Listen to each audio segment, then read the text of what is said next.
تعبت وزهقت من كتر ما الناس بتقولي إني مش راجل بسبب الطريقة اللي بنيت بيها حياتي أنا وزوجتي. زوجتي شغالة ممرضة طوارئ، الشغل بتاعها 12 ساعة، وأيام بيبقى 14 ساعة.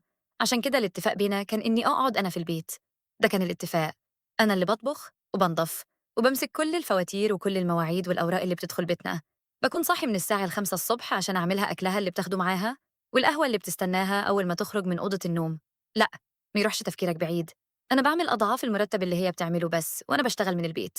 فهل لازم أجبر نفسي على شغل برّه البيت بوقت أكبر وبراتب أقل عشان أقول إني باشتغل؟ كانت فكرة غبية وما فيش منها أي فايدة. أنا خليتها تشتغل لإنها عايزة تشتغل وتحس إنها بتساعد وبتعمل حاجة في يومها، وأنا مش شايف أي مشاكل في شغل البيت وإحنا بدون أولاد، والوضع ماشي وزي الفل. البيت اللي إحنا فيه وعربيتها والرحلات اللي بننزلها كل صيف من فلوسي، وهي راتبها بيفضل ليها. بس شكوايا الوحيدة هي نظرة المجتمع، وما فيش حد كان أسوأ من أخويا الصغير.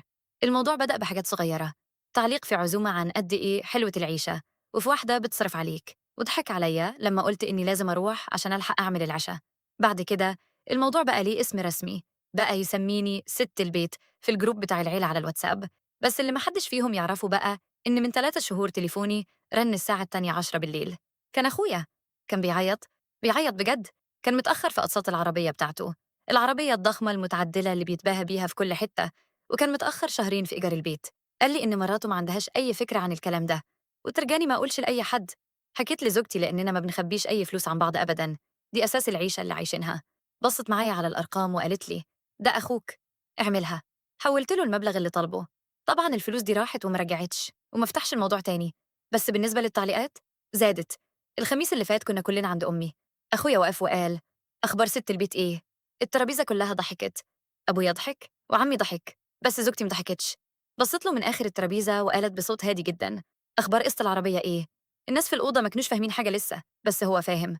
وشه اتقلب أبيض في تانية لدرجة حسيت إنه هيغمى عليه.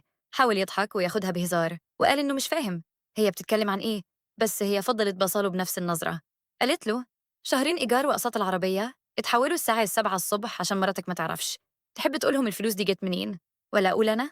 محدش تتحرك في الأوضة. بس هي كملت وقالت: الراجل اللي أنت بتتكلم عليه ده هو السبب الوحيد إن أنوار بيتك لسه منورة، هو اللي صلح حياتك من غير ما يفكرك باللي بيعمله عشانك. أمي سألت: إذا كان الكلام ده صح، بس هو بقى زي كلب الجيران، بيهوهو من غير صوت. وده كان الرد.